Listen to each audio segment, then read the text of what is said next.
experts on artificial intelligence are meeting in London today to discuss how to stop artificial intelligence from wiping out humanity. I mean, you just think of robots who've got suddenly a will of their own and no longer want to be the slaves of humans. But let's not worry about that. Let's think of how much fun we'll have in the meantime with this artificial intelligence, because there's now great news for fans of the Beatles, probably the most influential pop group ever.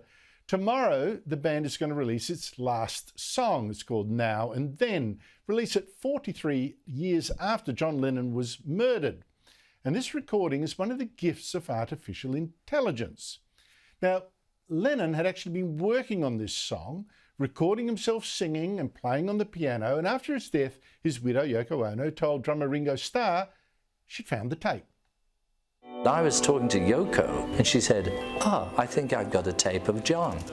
Paul called me up and said he'd like to work on Now and Then. He put the bass on, I put the drums on.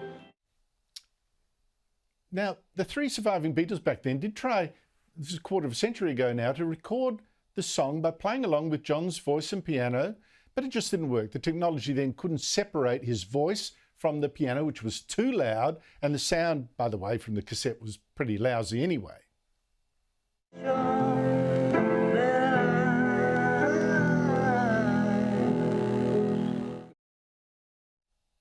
But then film director Peter Jackson made a documentary on the Beatles using AI, and now that same technology was used to separate Lennon's voice and recreate it in a way to sound like this. We were able to take John's voice and get it pure through this AI, so that then we could mix the record as you would normally do. I was hoping we'd hear the song. Anyway, George Harrison has since died, of course, but a Harrison-like guitar contribution has now been added to the track, and tomorrow you're going to hear the result. Now, is this wrong or is this artificial? Well, McCartney says forget about all that. There's John in his apartment in New York City, banging away at his piano, doing a little demo. Is it something we shouldn't do? Every time I thought like that, I thought, wait a minute. Let's say I had a chance to ask John, hey John, would you like us to finish this last song of yours? I'm telling you, I know the answer would have been, yeah, he would have loved that. Joining me is Trevor Long, a technology commentator who hosts two popular podcasts, The FTM and Two Blokes Talking Tech. Trevor Long, great to talk to you again. Have you got any problem with this use of AI? I mean, will this really be Lennon's voice? Good evening, Andrew. I have no problem with this one, and I think the reason why is I need to differentiate the types of AI. So the AI I think we've heard a lot about this year is what we call generative AI, where I can type a question and get a reasoned response from a computer.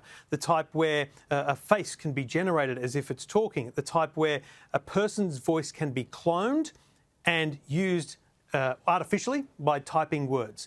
This is slightly different in that the AI here is really the intelligence of the computer to listen to that demo tape that John Lennon recorded and actually work out where's the piano, where's John, clean it up. It's possible now, if you've recorded a piece of audio just on your phone and it was in a busy room with someone talking, it's possible to send that to a website on the internet and it will clean it up like it was a studio-based interview. That's the kind of AI that's being used here. So the voice we hear, well, I'll probably get up at 1 a.m. to listen to this song, to be honest. I'm that excited about it. The voice we hear will be John Lennon's. Meanwhile, though, all right, this bit's good. I'm with you on this one, Trevor. But meanwhile, other people, including Bill Gates and some of the top AI executives in the world, have issued a public warning saying mitigating the risk of extinction from AI should be a global priority. Today, there's an international conference called by the British Prime Minister to discuss exactly that. It's got people like OpenAI's Sam Altman, Google DeepMind's Dennis Hassabis, the US Vice President Elon Musk and all that, who's saying, well, look, AI could be an existential danger and a threat to humanity. Do you agree? Look, it is absolutely reasonable to suspect that AI could have the most malicious of intent if it's not built properly. But I'd give you the example of nuclear warheads. Does the United States still have nuclear warheads? Yes, because they can only control the free world, the allies. They can't control what other nations like North Korea or Iran may or may not have. So you've got to keep that in your arsenal. No government in the world is going to create a law that is global.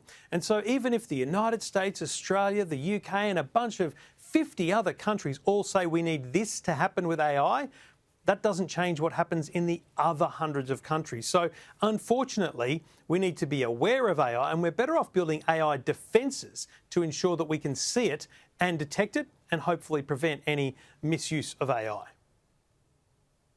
Well, I hope that is possible, Trevor, because I'm seeing weird things, including footage of me interviewing Elon Musk, who I've never met, with AI dubbing my voice in my timbre. You can tell it's my voice, but saying things I'd never said. It's just really quite weird, and that's on the internet right now.